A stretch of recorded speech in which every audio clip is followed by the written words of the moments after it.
शिवमहिम्न स्तोत्र मराठीत. महिम्न शिवशंकरा तव अगाध बाथोरवी, अपार महती अशी नचपुरेल ब्रह्मा कवी. यथामती किती स्मरू तव गुणासना बामिती, अजान अविनाश हा तुझ समर्पितो ही कृती. अगाध महती तुझी श्रुती न जी पुरी जाणते, मनास न कळे तसे चकित होत बा वेद दे.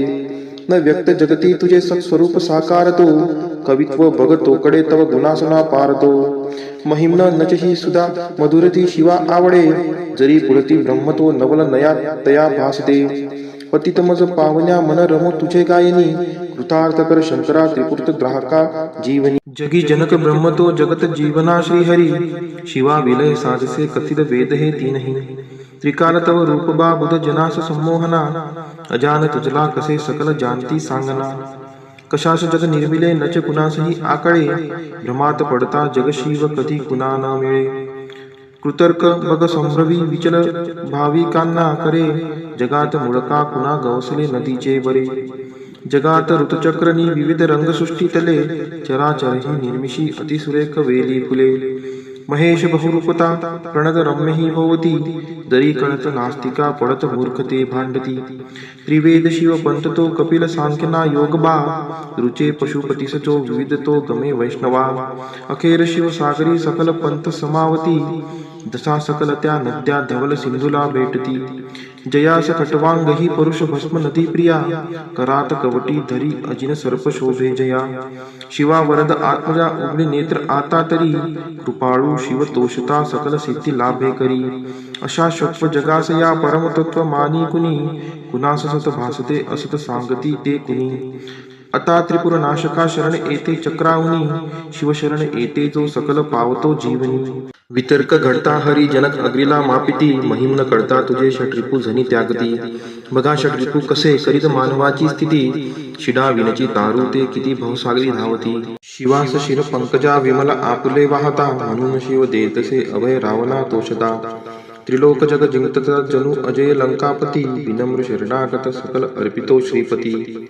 त्रिलोक जय लाभता बहु असे अहंता मना, मने कठीण जिंकणे मजसी आज कैलासना. क्षणात बघ लोपले अखिल राज्य लंकापती, करी जवळ ना कधी विभूतते अहंते प्रती. त्रिलोक अन जिंकला सबल इंद्र बाणासुरे, अजय बघ बाण तो नवल ना परी हे खरे. जया वरद श्रीपती नच उने तया जीवनी, शिवा शरण येत जो सकल लाभते जे म्हणी. सुरासवय जाहले त्रिनयना विष पाहता, जगा अभय अर्पिले सकल ते स्वये प्राशता. विनाश टळला परी विष प्रभावतो आगळा, शिवाश बहु शोभतो विमल कंठतो बा निळा. समाधी तुझ लागता मदन जाळ टाकी जरी, हळूच तिसऱ्या शिवा उघडे लोचना सत्वरी. क्षणी मदन भस्मतो तुझशी स्वस्थता लाभते, जगी विचल राहती मदन बाण ज्याला ऋते. करी शिव तांडव प्रलय नर्तनी भासका फिरे, भुज तुझे असे विकरती नभी तारका.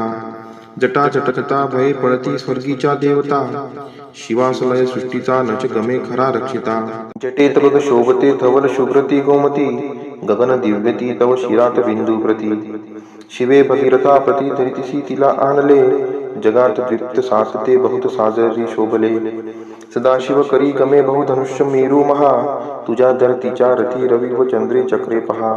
उपेंद्र बघ बाणजा जगत ब्रह्मतो सारथी, असा शिव समर्थ त्या त्रिपुर दाह लीले प्रती.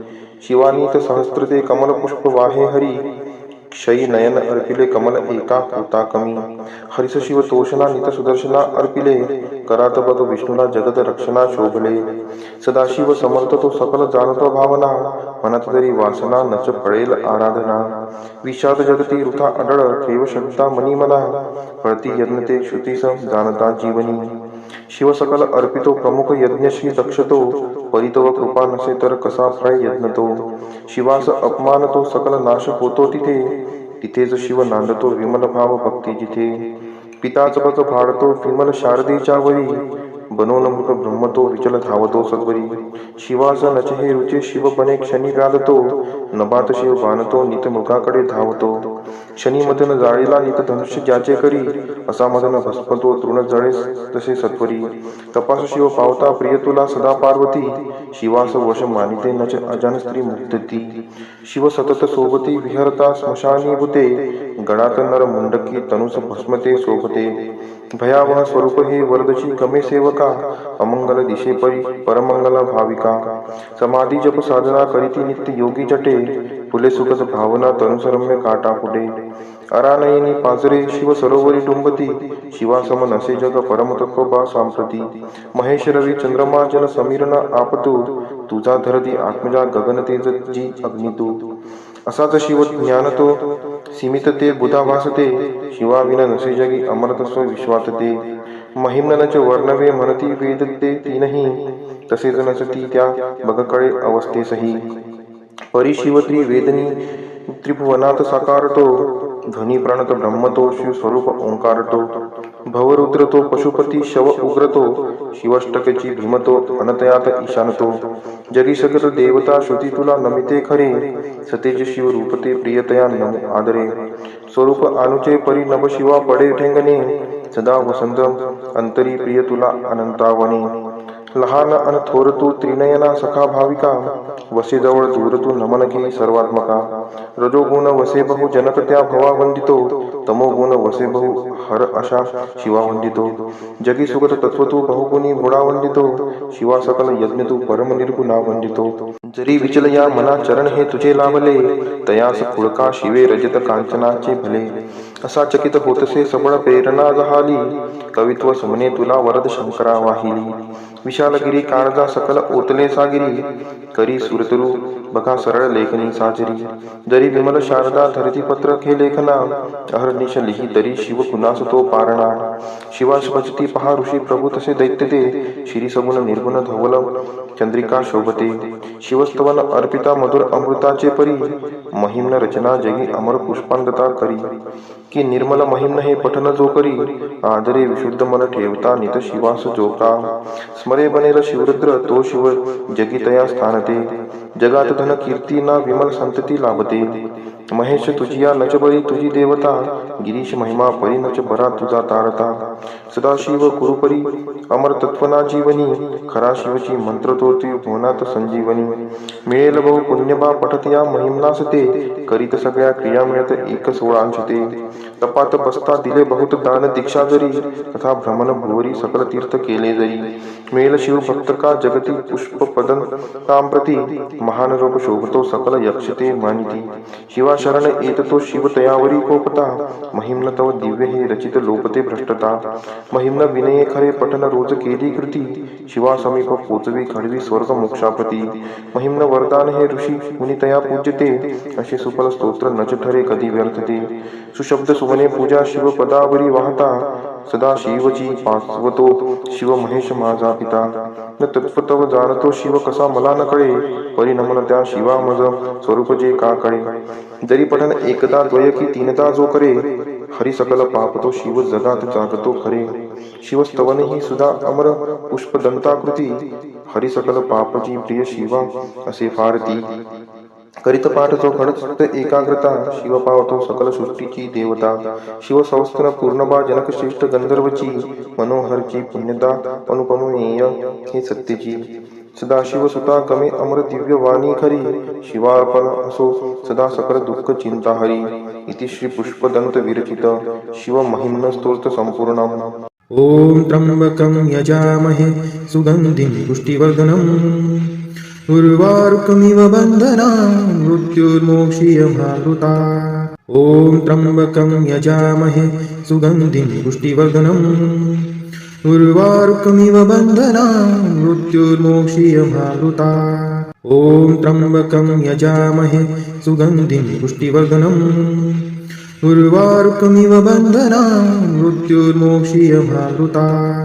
ओम त्र्यंबकं यजामहे सुगंधिं पुष्टिवर्धनम्, उर्वारुकमिव बन्धनान् मृत्युर्मोक्षीयमामृतात्. ओम त्र्यंबकं यजामहे सुगंधिं पुष्टिवर्धनम्, उर्वारुकमिव बन्धनान् मृत्युर्मोक्षीयमामृतात्. ओम त्र्यंबकं यजामहे सुगंधिं पुष्टिवर्धनम्, उर्वारुकमिव बन्धनान् मृत्युर्मोक्षीयमामृतात्. ओम त्र्यंबकं यजामहे सुगंधिं पुष्टिवर्धनम्, उर्वारुकमिव बन्धनान् मृत्युर्मोक्षीयमामृतात्. ॐ त्र्यम्बकं यजामहे सुगन्धिं पुष्टिवर्धनम् उर्वारुकमिव बन्धनान् मृत्युर्मोक्षीयमामृता ॐ त्र्यम्बकं यजामहे सुगन्धिं पुष्टिवर्धनम् उर्वारुकमिव बन्धनान्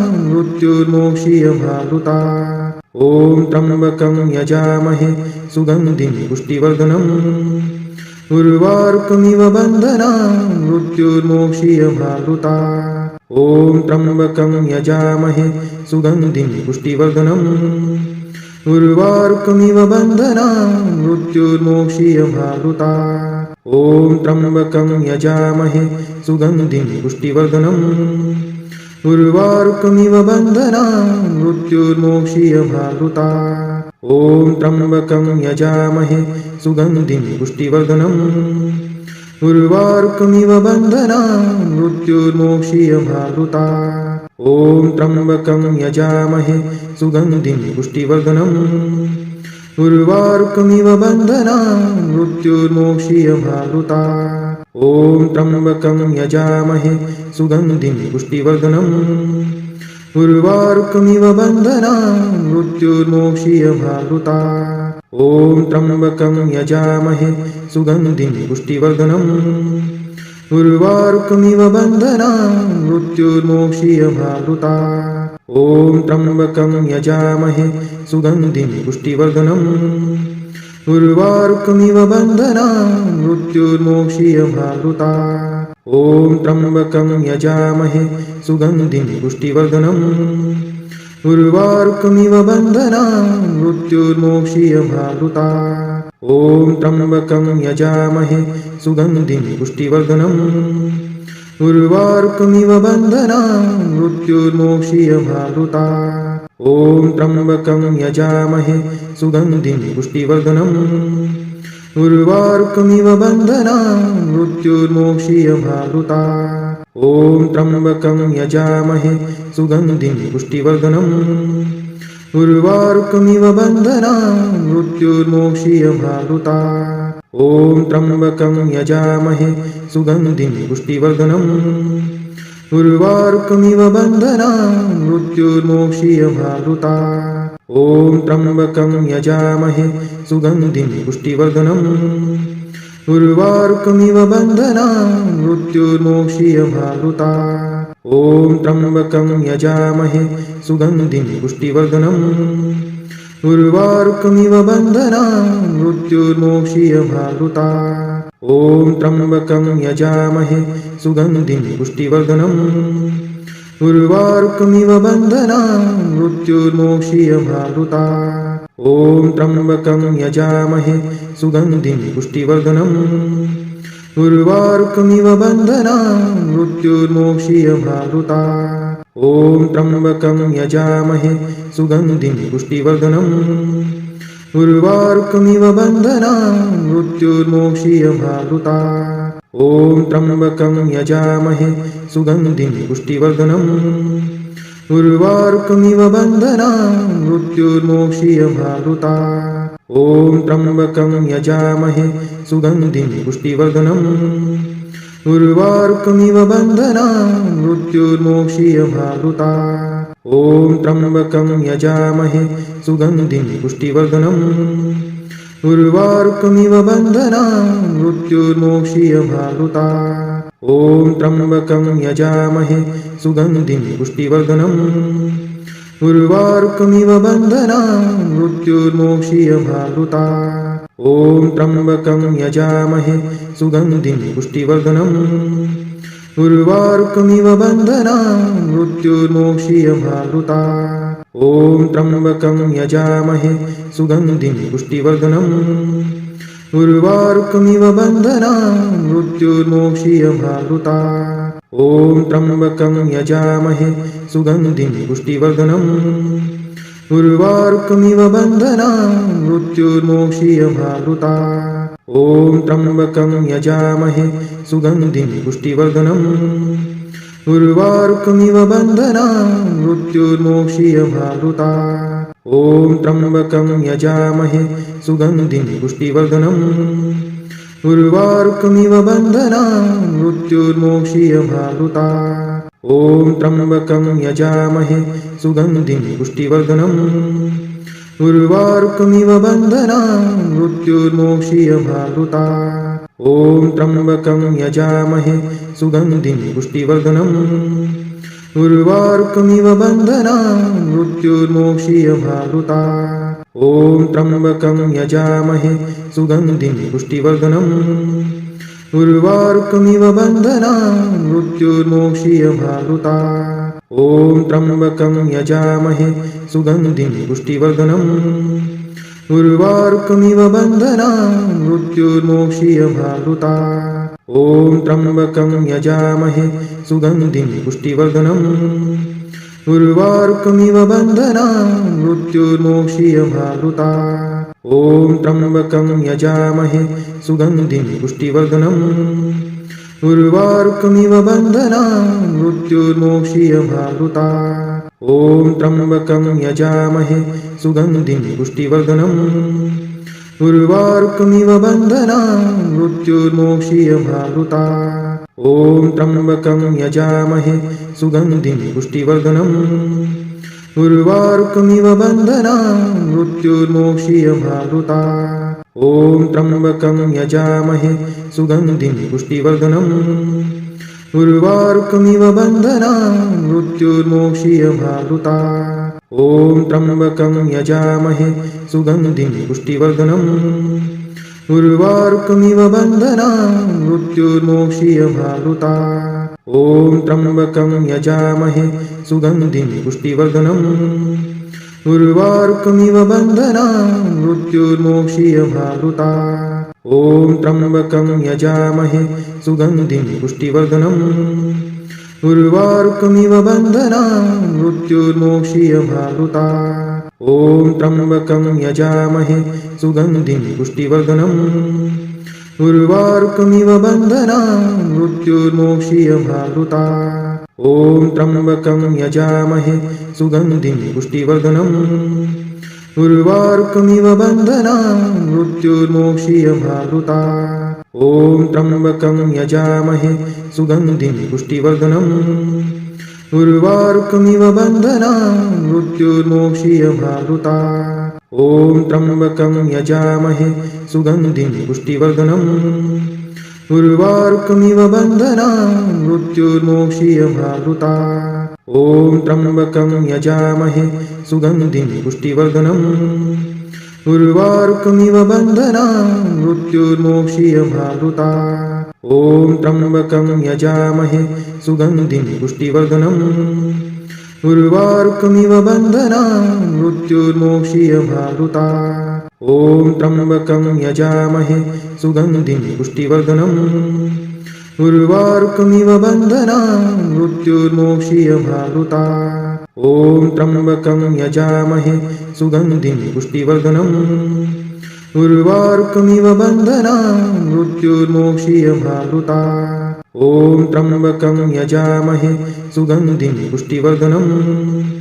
उर्वारुकमिव बन्धनान् मृत्युर्मोक्षीयमावृता ॐ त्र्यम्बकं यजामहे सुगन्धिं पुष्टिवर्धनम् उर्वारुकमिव बन्धनान् मृत्युर्मोक्षीयमावृता ॐ त्र्यम्बकं यजामहे सुगन्धिं पुष्टिवर्धनम् उर्वारुकमिव बन्धनान् मृत्युर्मोक्षीयमावृता ॐ त्र्यम्बकं यजामहे सुगन्धिं पुष्टिवर्धनम् उर्वारुकमिव बन्धनान् मृत्युर्मोक्षीयमावृता ॐ त्र्यम्बकं यजामहे सुगन्धिं पुष्टिवर्धनम् उर्वारुकमिव बन्धनान् मृत्युर्मोक्षीयमावृता ॐ त्र्यम्बकं यजामहे सुगन्धिं पुष्टिवर्धनम् उर्वारुकमिव बन्धनान् मृत्युर्मोक्षीयमावृता ॐ त्र्यम्बकं यजामहे सुगन्धिं पुष्टिवर्धनम्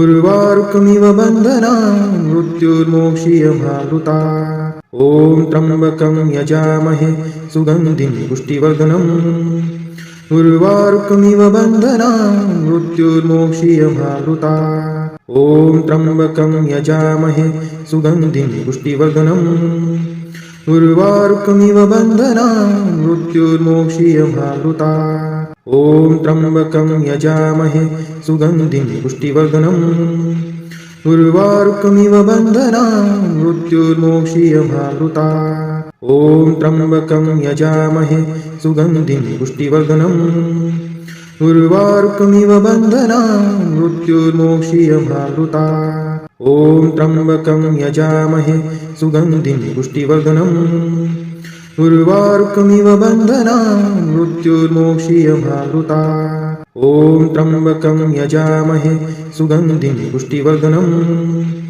उर्वारुकमिव बन्धनान् मृत्युर्मोक्षीयमामृतात् ॐ त्र्यम्बकं यजामहे सुगन्धिं पुष्टिवर्धनम् उर्वारुकमिव बन्धनान् मृत्युर्मोक्षीयमामृतात् ॐ त्र्यम्बकं यजामहे सुगन्धिं पुष्टिवर्धनम् उर्वारुकमिव बन्धनान् मृत्युर्मोक्षीयमामृतात् ॐ त्र्यम्बकं यजामहे सुगन्धिं पुष्टिवर्धनम् उर्वारुकमिव बन्धनान् मृत्युर्मोक्षीयमामृतात् ॐ त्र्यम्बकं यजामहे सुगन्धिं पुष्टिवर्धनम् उर्वारुकमिव बन्धनान् मृत्युर्मोक्षीयमामृतात् ॐ त्र्यम्बकं यजामहे सुगन्धिं पुष्टिवर्धनम् उर्वारुकमिव बन्धनान् मृत्युर्मोक्षीयमामृतात् ॐ त्र्यम्बकं यजामहे सुगन्धिं पुष्टिवर्धनम् उर्वारुकमिव बन्धनान् मृत्युर्मोक्षीयमामृतात् ॐ त्र्यम्बकं यजामहे सुगन्धिं पुष्टिवर्धनम् उर्वारुकमिव बन्धनान् मृत्युर्मोक्षीयमामृतात् ॐ त्र्यम्बकं यजामहे सुगन्धिं पुष्टिवर्धनम् उर्वारुकमिव बन्धनान् मृत्युर्मोक्षीयमामृतात् ॐ त्र्यम्बकं यजामहे सुगन्धिं पुष्टिवर्धनम् उर्वारुकमिव बन्धनान् मृत्युर्मोक्षीयमामृतात् ॐ त्र्यम्बकं यजामहे सुगन्धिं पुष्टिवर्धनम् उर्वारुकमिव बन्धनान् मृत्युर्मोक्षीयमामृतात् ॐ त्र्यम्बकं यजामहे सुगन्धिं पुष्टिवर्धनम् उर्वारुकमिव बन्धनान् मृत्युर्मोक्षीयमामृतात् ॐ त्र्यम्बकं यजामहे सुगन्धिं पुष्टिवर्धनम्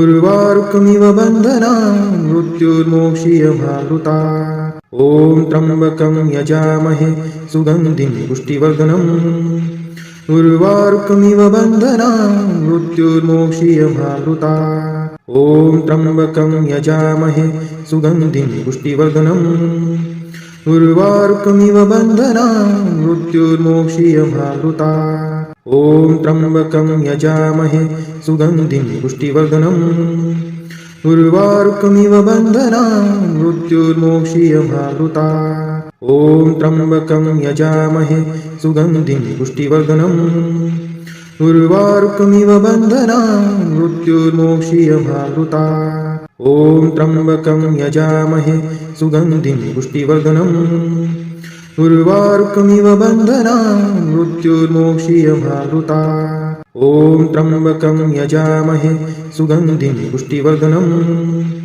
उर्वारुकमिव बन्धनान् मृत्युर्मोक्षीयमामृतात् ॐ त्र्यम्बकं यजामहे सुगन्धिं पुष्टिवर्धनम् उर्वारुकमिव बन्धनान् मृत्युर्मोक्षीयमामृतात् ॐ त्र्यम्बकं यजामहे सुगन्धिं पुष्टिवर्धनम् उर्वारुकमिव बन्धनान् मृत्युर्मोक्षीयमामृतात् ॐ त्र्यम्बकं यजामहे सुगन्धिं पुष्टिवर्धनम् उर्वारुकमिव बन्धनान् मृत्युर्मोक्षीयमामृतात् ॐ त्र्यम्बकं यजामहे सुगन्धिं पुष्टिवर्धनम् उर्वारुकमिव बन्धनान् मृत्युर्मोक्षीयमामृतात् ॐ त्र्यम्बकं यजामहे सुगन्धिं पुष्टिवर्धनम् उर्वारुकमिव बन्धनान् मृत्युर्मोक्षीयमामृतात् ॐ त्र्यम्बकं यजामहे सुगन्धिं पुष्टिवर्धनम्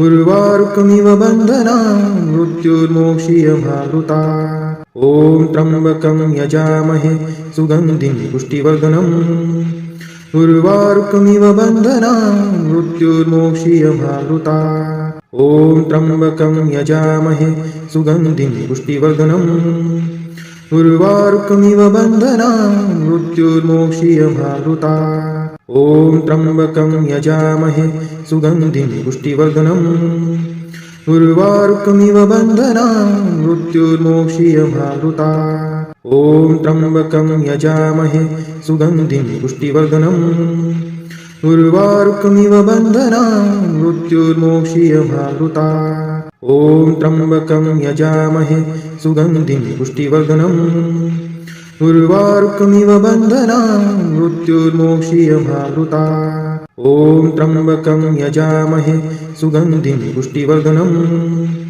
उर्वारुकमिव बन्धनान् मृत्युर्मोक्षीयमावृता ॐ त्र्यम्बकं यजामहे सुगन्धिं पुष्टिवर्धनम् उर्वारुकमिव बन्धनान् मृत्युर्मोक्षीयमावृता ॐ त्र्यम्बकं यजामहे सुगन्धिं पुष्टिवर्धनम् उर्वारुकमिव बन्धनान् मृत्युर्मोक्षीयमावृता ॐ त्र्यम्बकं यजामहे सुगन्धिं पुष्टिवर्धनम् उर्वारुकमिव बन्धनान् मृत्युर्मोक्षीयमावृता ॐ त्र्यम्बकं यजामहे सुगन्धिं पुष्टिवर्धनम् उर्वारुकमिव बन्धनान् मृत्युर्मोक्षीयमावृता ॐ त्र्यम्बकं यजामहे सुगन्धिं पुष्टिवर्धनम् उर्वारुकमिव बन्धनान् मृत्युर्मोक्षीयमावृता ॐ त्र्यम्बकं यजामहे सुगन्धिं पुष्टिवर्धनम्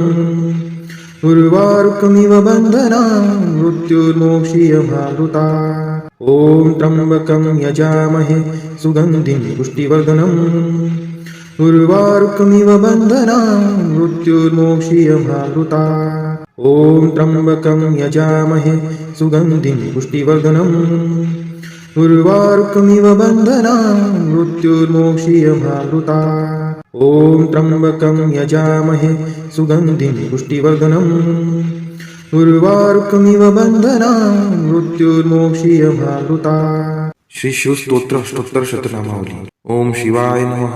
ओम महेश्वराय नमः। ओम शंभवे नमः। ओम पिनाकिने नमः। ओम शशिशेखराय नमः। ओम वामदेवाय नमः। ओम विरूपाक्षाय नमः। ओम कर्पदिने नमः। ओम नीललोहिताय नमः। ओम शंकराय नमः। ओम शूलपाणये नमः। ओम खट्वांगिने नमः। ओम विष्णुवल्लभाय नमः। ओम क्षितिविष्टाय नमः। ओम अंबिकानाथाय नमः। ओम श्रीकंठाय नमः। ओम भक्तवत्सलाय नमः। ओम भवाय नमः। ओम शर्वाय नमः। ओम त्रिलोकेशाय नमः। ओम शीतिकंठाय नमः। ओम शिवप्रियाय नमः। ओम उग्राय नमः। ओम कपालिने नमः। ओम कौमारये नमः। ओम अंधकासुरसुदनाय नमः। ओम गंगाधराय नमः। ओम ललाटाक्षाय नमः। ओम कालकालाय नमः। ओम कृपानिधये नमः। ओम भीमाय नमः। ओम परशुहस्ताय नमः। ओम मृगपाणये नमः। ओम जटाधराय नमः। ओम कैलासवासिने नमः। ओम कवचिने नमः। ओम कठोराय नमः। ओम त्रिपुरांतकाय नमः। ओम वृक्षांकाय नमः। ओम वृषभरूढाय नमः। ओम भस्मोद्दोलित विग्रहाय नमः। ओम सांप्रियाय नमः। ओम स्वरमयाय नमः। ओम त्रयीमूर्तये नमः। ओम अन्नीश्वराय नमः। ओम सर्वज्ञाय नमः। ओम परमात्मने नमः। ओम सोम सूर्याग्निलोचनाय नमः। ओम हविषे नमः। ओम यज्ञमयाय नमः। ओम सोमाय नमः। ओम पंचवक्त्राय नमः। ओम सदाशिवाय नमः। ओम विश्वेश्वराय नमः। ओम वीरभद्राय नमः। ओम गणनाथाय नमः। ओम प्रजापतये नमः। ओम हिरण्यरेतसे नमः। ओम दुर्दशाय नमः। ओम गिरीशाय नमः। ओम गिरीशाय नमः। ओम अनघाय नमः। ओम भुजंगभूषणाय नमः। ओम भर्गाय नमः। ओम गिरिधन्वे नमः।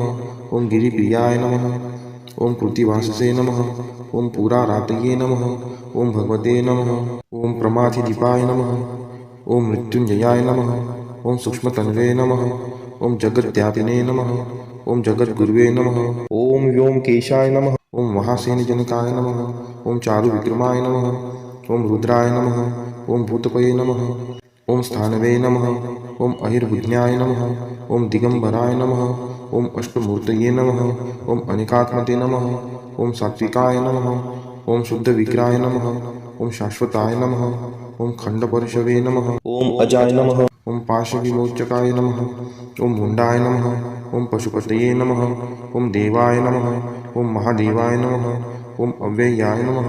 ओम हरये नमः। ओम पूषदन्तविते नमः। ओम अव्यग्राय नमः। ओम दक्षाध्वरहराय नमः। ओम हराय नमः। ओम भगनेत्रविदे नमः। ओम अव्यक्ताय नमः। ओम सहस्त्रक्षाय नमः। ओम सहस्रपदे नमः। ओम अपवर्गप्रदाय नमः। ओम अनंताय नमः। ओम तारकाय नमः। ओम परमेश्वराय नमः। इति श्री शिवाष्टोत्तरशतनामावली संपूर्ण।